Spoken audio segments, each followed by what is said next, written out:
हमीर जाडेजा अपनी ससुराल। उसका विवाह राणा विसलदे सोढ़ा की पुत्री से हुआ था। राणा विसलदे का पुत्र महिंद्रा व हमीर हमउम्र थे, इसलिए दोनों में खूब जमती थी। साथ खेलते, खाते, पीते, शिकार करते और मौज करते। एक दिन दोनों शिकार करते समय एक हिरण का पीछा करते करते दूर लोदवा राज्य की काक नदी के पास आ पहुंचे। उनका शिकार हिरण अपनी जान बचाने काक नदी में कूद गया। दोनों ने यह सोच कि बेचारे हिरण ने जल में जल शरण ली है, अब उसे क्या मारना। शिकार छोड़ जैसे दोनों ने इधर उधर नजर दौड़ाई तो नदी के उस पार उन्हें एक सुंदर बगीचा व उसमें बनी एक दुमंजिली झरोखेदार मेड़ी दिखाई दी। इस सुनसान स्थान में इतना सुहावना स्थान देख दोनों की तबीयत प्रसन्न हो गई। अपने घोड़े नदी में उतार दोनों ने नदी पार कर बागीचे में प्रवेश किया। इस वीरानी जगह पर इतना सुंदर बाग देख दोनों आश्चर्यचकित थे कि अपने पड़ोस में ऐसा नखलिस्तान, क्योंकि अभी तक तो दोनों ने ऐसे नखलिस्तानों के बारे में सौदागरों से ही चर्चाएं सुनी थी। उनकी आवाजें सुन मेड़ी में बैठी मूमल ने झरोखे से नीचे झांक कर देखा तो उसे गर्दन पर लटके लंबे काले बाल, भौहों तक तनी हुई मूछें, चौड़ी छाती और मांसल भुजाओं वाले दो खूबसूरत नौजवान अपना पसीना सुखाते दिखाई दिए। मूमल ने तुरंत अपनी दासी को बुलाकर कर कहा, नीचे जा, नौकरों से कह इन सरदारों के घोड़े पकड़े व इनके रहने खाने का इंतजाम करे।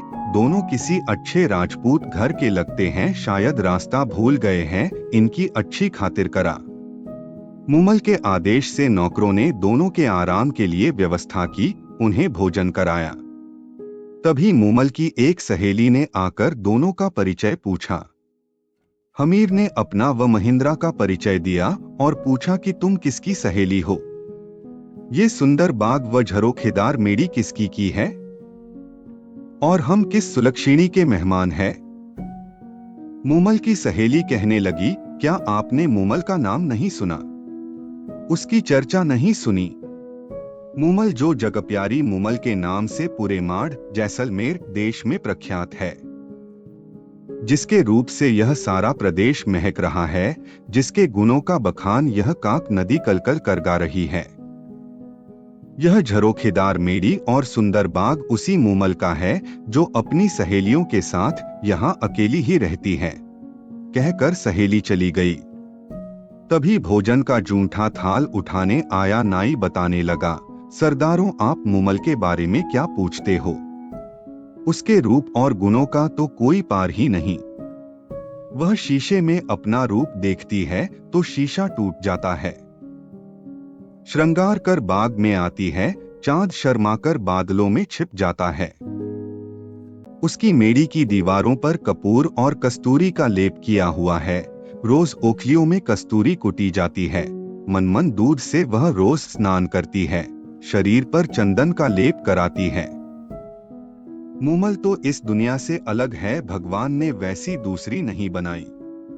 कहते कहते नाई बताने लगा, अखन कुंवारी मूमल पुरुषों से दूर अपने ही राग रंग में डूबी रहती है। एक से एक खूबसूरत, बहादुर, गुणी, धनवान, जवान, राजा, राजकुमार मूमल से शादी करने आए पर मूमल ने तो उनकी ओर देखा तक नहीं, उसे कोई भी पसंद नहीं आया। मूमल ने प्रण ले रखा है कि वह विवाह उसी से करेगी जो उसका दिल जीत लेगा, नहीं तो पूरी उम्र कुंवारी ही रहेगी। कुछ ही देर में मूमल की सहेली ने आकर कहा कि आप दोनों में से एक को मूमल ने बुलाया है। हमीर ने अपने साले महेंद्रा को जाने के लिए कहा पर महिंद्रा ने हमीर से कहा, पहले आ। हमीर को मेड़ी के पास छोड़ सहेली ने कहा, आप भीतर पधारें, मूमल आपका इंतजार कर रही है।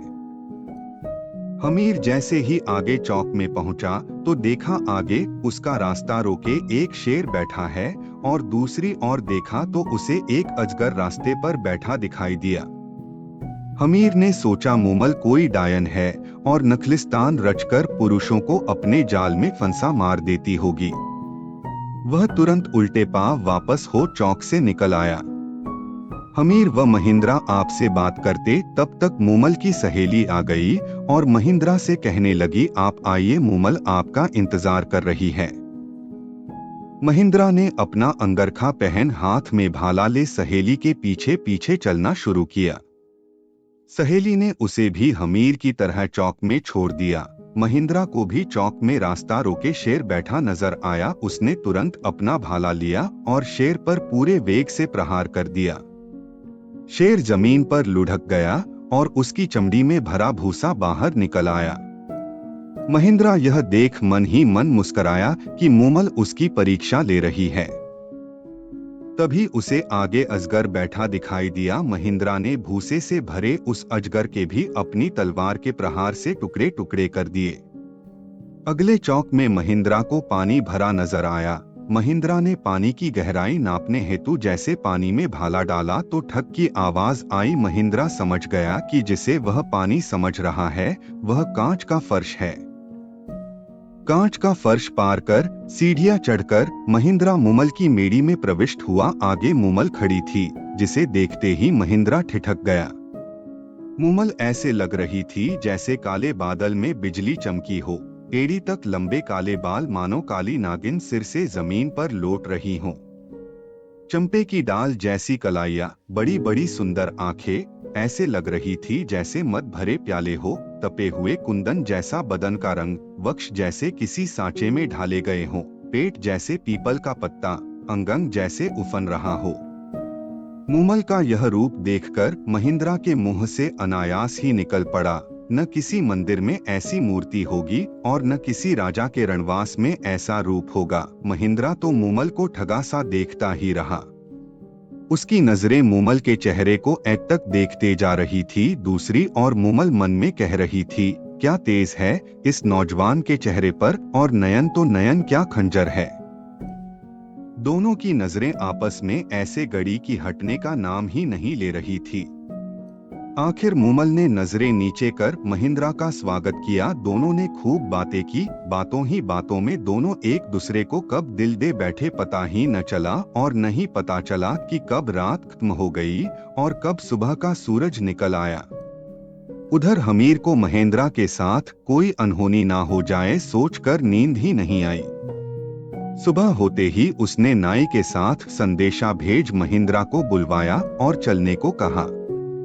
महिंद्रा का मूमल को छोड़कर वापस चलने का मन तो नहीं था, पर मूमल से यह कह, मैं फिर आऊंगा मूमल, बार बार आकर तुमसे मिलूंगा।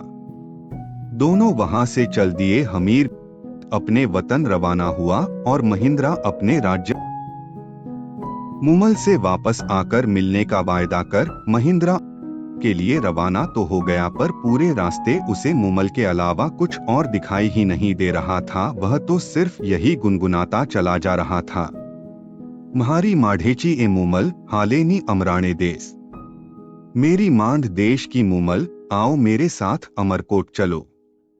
महिंद्रा अमरकोट पहुंच वहां उसका दिन तो किसी तरह कट जाता, पर शाम होते ही उसे मूमल ही मूमल नजर आने लगती। वह जितना अपने मन को समझाने की कोशिश करता उतनी ही मूमल की यादें और बढ़ जाती।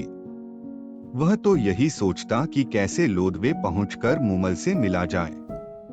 आखिर उसे सुझा कि अपने ऊंटों के टोले में ऐसा ऊंट खोजा जाए जो रातों रात। उसने अपने रायका रामू ऊंट चराने वाले को बुलाकर पूछा तो रामू रायका ने बताया कि उसके टोले में एक चीतल नाम का ऊंट है जो बहुत तेज दौड़ता है और वह उसे आसानी से रात को लोदवे ले जाकर वापस सुबह होने से पहले ला सकता है। फिर क्या था, रामू रायका रोज शाम को चीतल ऊंट को सजाकर महिंद्रा के पास ले आता और महिंद्रा चीतल पर सवार हो एड़ लगा लोदवा मूमल के पास जा पहुंचता। तीसरे प्रहार महिंद्रा फिर चीतल पर चढ़ता और सुबह होने से पहले अमरकोट आ पहुंचता। महिंद्रा विवाहित था, उसके साथ पत्नियां थी। मूमल के पास से वापस आने पर वह सबसे छोटी पत्नी के पास आकर सो जाता। इस तरह कोई 7-8 महीनों तक उसकी यही दिनचर्या चलती रही। इन महीनों में वह बाकी पत्नियों से तो मिला तक नहीं, इसलिए वे सभी सबसे छोटी बहू से ईर्ष्या करने लगी और एक दिन जाकर इस बात पर उन्होंने अपनी सास से जाकर शिकायत की। सास ने छोटी बहू को समझाया कि बाकी पत्नियों को भी महिंद्रा ब्याह कर लाया है, उनका भी उस पर हक बनता है, इसलिए महिंद्रा को उनके पास जाने से मत रोका कर। तब महिंद्रा की छोटी पत्नी ने अपनी सास को बताया कि महिंद्रा तो उसके पास रोज सुबह होने से पहले आता है और आते ही सो जाता है, उसे भी उससे बात किए कोई 7-8 महीने हो गए। वह कब कहाँ जाते हैं, कैसे जाते हैं, क्यों जाते हैं, मुझे कुछ भी मालूम नहीं। छोटी बहू की बातें सुन महिंद्रा की मां को शक हुआ और उसने यह बात अपनी पति राणा विसलदे को बताई। चतुर विसलदे ने छोटी बहू से पूछा कि जब महिंद्रा आता है तो उसमें क्या कुछ खास नजर आता है। छोटी बहू ने बताया कि जब रात के आखिरी प्रहर महिंद्रा आता है तो उसके बाल गीले होते हैं, जिनमें से पानी टपक रहा होता है। चतुर विसलदे ने बहू को हिदायत दी कि आज उसके बालों के नीचे कटोरा रख उसके भीगे बालों से टपके पानी को इकट्ठा कर मेरे पास लाना। बहू ने यही किया और कटोरे में एकत्र पानी विसलदे के सामने हाजिर किया। विसलदे ने पानी चख कर कहा, यह तो कांक नदी का पानी है, इसका मतलब महिंद्रा जरूर मूमल की मेंढी में उसके पास जाता होगा। महिंद्रा की 7 पत्नियों को तो मूमल का नाम सुनकर जैसे आग लग गई। उन्होंने आपस में सलाह कर ये पता लगाया कि महेंद्रा वहां जाता कैसे है। जब उन्हें पता चला कि महेंद्रा चीतल नाम के ऊंट पर सवार हो मूमल के पास जाता है, तो दूसरे दिन उन्होंने चीतल ऊंट के पैर तुड़वा दिए ताकि उसके बिना महेंद्रा मूमल के पास ना जाने पाए। रात होते ही जब रामू राय का चीतल लेकर नहीं आया तो महिंद्रा उसके घर गया। वहां उसे पता चला कि चीतल के तो उसकी पत्नियों ने पैर तुड़वा दिए हैं। तब उसने रामू से चीतल जैसा दूसरा ऊंट मांगा। रामू ने कहा उसके टोले में एक तेज दौड़ने वाली एक टोरडी छोटी ऊंटनी है तो सही, पर कम उम्र होने के चलते वह चीतल जैसी सुलझी हुई व अनुभवी नहीं है। आप उसे ले जाए पर ध्यान रहे उसके आगे चाबुक ऊंचा ना करे। चाबुक ऊंचा करते ही वह चमक जाती है और जिधर उसका मुंह होता उधर ही दौड़ना शुरू कर देती है, तब उसे रोकना बहुत मुश्किल है। महिंद्रा टोरडी पर सवार हो लोदवा के लिए रवाना होने लगा, पर मूमल से मिलने की बेचैनी के चलते वह भूल गया कि चाबुक ऊंचा नहीं करना है और चाबुक ऊंचा करते ही टोरडी ने एड़ लगाई और सरपट भागने लगी। अंधेरी रात में महिंद्रा को रास्ता भी नहीं पता चला कि वह कहाँ पहुंच गया। थोड़ी देर में महिंद्रा को एक झोंपड़े में दिया जलता नजर आया। वहां जाकर उसने उस क्षेत्र के बारे में पूछा तो पता चला कि वह लोदवा की जगह बाड़मेर पहुंच चुका है। रास्ता पूछ जब महिंद्रा लोदवा पहुंचा तब तक रात का तीसरा प्रहर बीत चुका था। मूमल उसका इंतजार कर सो चुकी थी, उसकी मेड़ी में दिया जल रहा था। उस दिन मूमल की बहन सुमल भी मेड़ी में आई थी। दोनों की बातें करते करते आंख लग गई थी। सहेलियों के साथ दोनों बहनों ने देर रात तक खेल खेले थे। सुमल ने खेल में पुरुषों के कपड़े पहन पुरुष का अभिनय किया था और वह बातें करती करती पुरुष के कपड़ों में ही मूमल के पलंग पर उसके साथ सो गई। महिंद्रा मूमल की मेंढी पहुंचा। सीढ़ियां चढ़ जैसे ही मूमल के कक्ष में घुसा और देखा कि मूमल तो किसी पुरुष के साथ सो रही है। यह दृश्य देखते ही महिंद्रा को तो लगा जैसे उसे एक साथ हजारों बिच्छुओं ने काट खाया हो। उसके हाथ में पकड़ा चाबुक वही गिर पड़ा और वह जिन पैरों से आया था उन्हीं से चुपचाप बिना किसी को कुछ कहे वापस अमरकोट लौट आया। वह मन ही मन सोचता रहा कि जिस मूमल के लिए मैं प्राण तक न्योछावर करने के लिए तैयार था वह मूमल ऐसी निकली। जिसके लिए मैं कोसों दूर से आया हूँ वह पर पुरुष के साथ सोई मिलेगी। धिक्कार है ऐसी औरत पर। सुबह आंख खुलते ही मूमल की नजर जैसे महिंद्रा के हाथ से छूटे चाबुक पर पड़ी। वह समझ गई कि महेंद्रा आया था पर शायद किसी बात से नाराज होकर चला गया। उसके दिमाग में कई कल्पनाएं आती रही।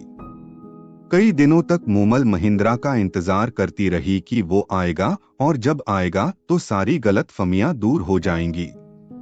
पर महिंद्रा नहीं आया। मूमल उसके वियोग में फीकी पड़ गई। उसने श्रृंगार करना छोड़ दिया, खाना पीना भी छोड़ दिया। उसकी कंचन जैसी काया काली पड़ने लगी। उसने महिंद्रा को कई चिट्ठियां लिखी पर महिंद्रा की पत्नियों ने वह चिट्ठियां महिंद्रा तक पहुंचने ही नहीं दी। आखिर मूमल ने एक ढोली गायक को बुला महिंद्रा के पास भेजा, पर उसे भी महिंद्रा से नहीं मिलने दिया गया। पर वह किसी तरह महिंद्रा के महल के पास पहुंचने में कामयाब हो गया और रात पड़ते ही उस ढोली ने मांड राग में गाना शुरू किया। तुम्हारे बिना सोढ़ा राण यह धरती धुंधली, तेरी मूमल रानी है उदास। मूमल के बुलावे पर असल प्रीतम महिंद्रा अब तो घर आ। ढोली के द्वारा गई मांड सुनकर भी महिंद्रा का दिल नहीं पसीजा और उसने ढोली को कहला भेजा कि मूमल से कह देना, न तो मैं रूप का लोभी हूँ और न ही वासना का कीड़ा। मैंने अपनी आंखों से उस रात उसका चरित्र देख लिया है। जिसके साथ उसकी घनिष्ठता है उसी के साथ रहे। मेरा अब उससे कोई संबंध नहीं। ढोली द्वारा सारी बात सुनकर मूमल के पैरों तले की जमीन ही खिसक गई। अब उसे समझ आया कि महिंद्रा क्यों नहीं आया। मूमल ने तो सपने में भी नहीं सोचा था कि उसे ऐसा कलंक लगेगा। उसने तुरंत अमरकोट जाने के लिए रथ तैयार करवाया ताकि अमरकोट जाकर महिंद्रा से मिल उसका बहन दूर किया जा सके कि वह कलंकिनी नहीं है और उसके सिवाय उसका कोई नहीं। अमरकोट में मूमल के आने व मिलने का आग्रह पाकर महिंद्रा ने सोचा, शायद मूमल पवित्र है, लगता है मुझे ही कोई गलतफहमी हो गई। और उसने मूमल को संदेश भिजवाया कि वह उससे सुबह मिलने आएगा। मूमल को इस संदेश से आशा बंधी। रात को महिंद्रा ने सोचा कि देखें मूमल मुझसे कितना प्यार करती है। सो सुबह उसने अपने नौकर के सिखाकर मूमल के डेरे पर भेजा। नौकर रोता पीटता मूमल के डेरे पर पहुंचा और कहने लगा कि महिंद्रा जी को रात में काले नाग ने डस लिया, जिससे उनकी। नौकर के मुंह से इतना सुनते ही मूमल पछाड़ खाकर धरती पर गिर पड़ी और पड़ते ही महिंद्रा के वियोग में उसके प्राण पखेरु उड़ गए। महिंद्रा को जब मूमल की मृत्यु का समाचार मिला तो वह सुनकर उसी वक्त पागल हो गया और सारी उम्र हाय म्हारी प्यारी मूमल कहता फिरता रहा।